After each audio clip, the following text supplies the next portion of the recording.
Sa panahon ngayon, tila ang hirap ng makahanap ng lugar na tunay na ligtas. Pero, alam mo bang may mga bansa pa rin na halos walang krimen, tahimik ang paligid, at napakataas ng quality of life? Kaya sa video na ito, alamin natin ang top 5 na pinaka-safe na bansa sa buong mundo ayon sa Global Peace Index 2025. Baka ito na ang susunod mong dream destination o lugar na gusto mong tirhan. Sa ika-5 pwesto, ang Portugal. Isipin mo, magandang klima, mababait na tao, at halos walang balita ng krimen. Sa Lisbon at Porto, kahit gabi ka nang maglakad, ligtas ka pa rin. Ang gobyerno nila ay sobrang aktibo pagdating sa seguridad, at mataas ang tiwala ng mga mamamayan sa pulisya.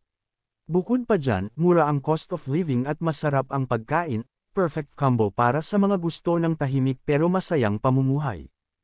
Pang-apat sa listahan ang Denmark, isa sa mga bansa na may pinakamababang crime rate sa buong Europa.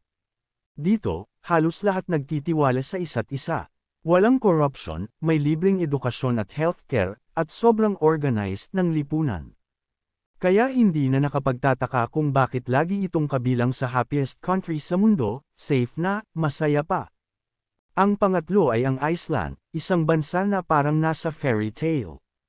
May populasyon lang na mahigit 300,000 pero sobrang disiplina ng mga tao. Walang army, halos walang krimen, at lahat ay magkakakilala. Ang mga turista rito ay palaging namamangha sa katahimikan at kalinisan ng lugar. Sa pangalawang pwesto ay ang Ireland.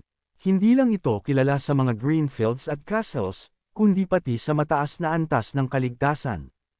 Mababa ang krimen, magalang ang mga tao, at ang kanilang pamahalaan ay aktibong pinuprotektahan ang kapayapaan. Plus, napakaganda ng kanilang komunidad, may malasakit at maganda rin ang Irish hospitality. At sa unang pwesto, walang iba kundi ang Switzerland. Sikat ito hindi lang sa tsokolate at Alps, kundi sa katahimikan at seguridad. Ang justice system nila ay patas, at mataas ang kalidad ng pamumuhay. Mababa ang crime rate, mahusay ang transport system, at may kultura ng respeto. Kung ikaw ay naghahanap ng lugar na may tunay na kapayapaan, ang mga bansang ito ay patunay na posible pa rin ang isang ligtas na mundo. So, alin sa mga bansang ito ang gusto mong bisitahin o tirahan balang araw?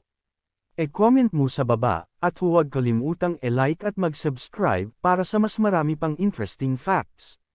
Hanggang sa muli, maraming salamat sa iyong panunood.